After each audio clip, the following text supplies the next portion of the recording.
President Trump today voiced his support for defunding America's public broadcasters. It comes a day before the heads of PBS and NPR testify in front of the House Subcommittee on Delivering Government Efficiency, or DOGE. The hearing will examine alleged bias in public media, with calls for federal funding cuts growing louder. That funding, in part, helps support the work of PBS News. We wanted to take a moment to explain exactly how public media is funded and, more broadly, how we got to this point. William Brangham is back with that. Help me God. So help me God. Congratulations. In the weeks since President Trump took office, his allies have repeatedly taken aim at the nation's public broadcasters, accusing them of liberal bias. Pushing leftism. Liberal indoctrination. Propaganda from the left, and that's why we need... Elon Musk has also called for defunding PBS and NPR. Now, allegations of bias and threats to public media are about as old as the industry itself, so it's important to understand the history. Remington Electric Shaver. For a lot of the 1900s, broadcasting in the U.S. was dominated by commercial networks. They sold on-air ads and used that revenue to pay for programming. But some wanted an alternative. So in the 1960s, the Carnegie Corporation launched a study of non-commercial TV in the U.S. and how to bring it to more Americans. A system that, in their view, could focus more on educational programming, making sure that all members of society have access to broadcast media, going places where there simply were not incentives for a commercial media system. A key recommendation of the Carnegie Report was for the federal government to provide funds to help operate stations across the country. In 1967, President Lyndon Johnson signed the Public Broadcasting Act, which did just that. Today, we rededicate a part of the airwaves which belong to all the people. The law led to the creation of the Corporation for Public Broadcasting, or CPB.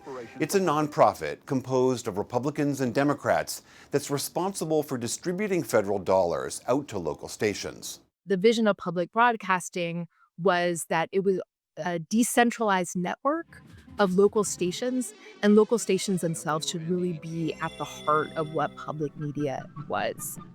Almost instantly, public broadcasting began featuring a kind of television no one in the U.S. had seen before. Oh, hi, Gordon. How are you? Children's programming like Sesame Street and Mr. Rogers' Neighborhood. It's a beautiful day for a neighbor, would you be mine?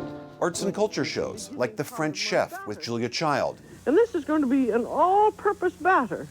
And Masterpiece Theater. By 5 modern English novelists.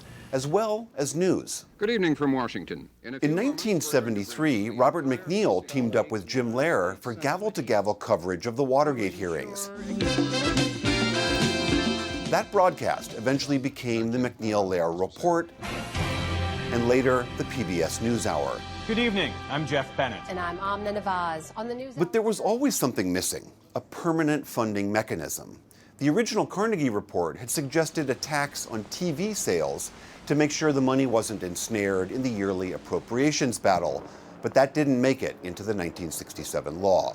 When the Public Broadcasting Act passed with no real plan in place to politically insulate public media, it set the stage for, I think, 6 decades now of threats to public media funding, often for political reasons.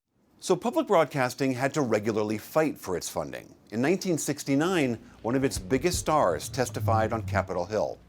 I feel that if we in public television can only make it clear that feelings are mentionable and manageable, we will have done a great service. I think it's wonderful. Looks like you just earned the $20 million. But the fight never stopped. In the 1990s, what we see are social conservatives who have anxiety about the political direction of some public television programming, joining forces with economic conservatives who think that the transformations in the media landscape that had taken place from 1967 to the present no longer required federal support. The mix of an economic rationale with a cultural rationale to try to dismantle federal support for public media continues throughout the successive decades. Every Republican administration except Gerald Ford's has tried to cut public media funding. Here's what then presidential candidate Mitt Romney said in a 2012 debate moderated by Jim Lehrer. I'm sorry, Jim, I'm going to stop the subsidy to PBS. I'm going to stop other things. I like PBS. I love Big Bird. I actually like you, too. But I'm not. In his first term, President Trump proposed defunding public media. This year, Republicans have introduced multiple bills to do the same. Government doesn't need to subsidize the media anymore because the world's changed. But I still probably wouldn't object that much if the reporting by these entities was fair and was balanced, but it is not. We should note here, independent analyses have found both PBS and NPR to be among the most objective and reliable news sources in America. But back to the question of funding. For 2025, Congress appropriated $535 million to CPB. That's less than 1/100% out of the total federal budget. It costs, on average, per American, a little over $1.50 a year. Most of those funds are distributed to some 1,500 local stations nationwide, which produce shows themselves and pay NPR and PBS for the rights to air national shows. But federal funding makes up just a fraction of public media's budgets. The average public radio station gets about 8% of its revenue from the CPB appropriation. For TV stations, it's roughly 17%. So to make up the difference, the system relies heavily on donations, grants, and sponsorships. The U.S. is almost literally off the chart for how little we allocate towards our public media. At the federal level, it comes out to a little over $1.50 per person per year. Compare that to the Brits, who spend roughly $100 per person per year for the BBC. Northern European countries spend well over $100 per person per year.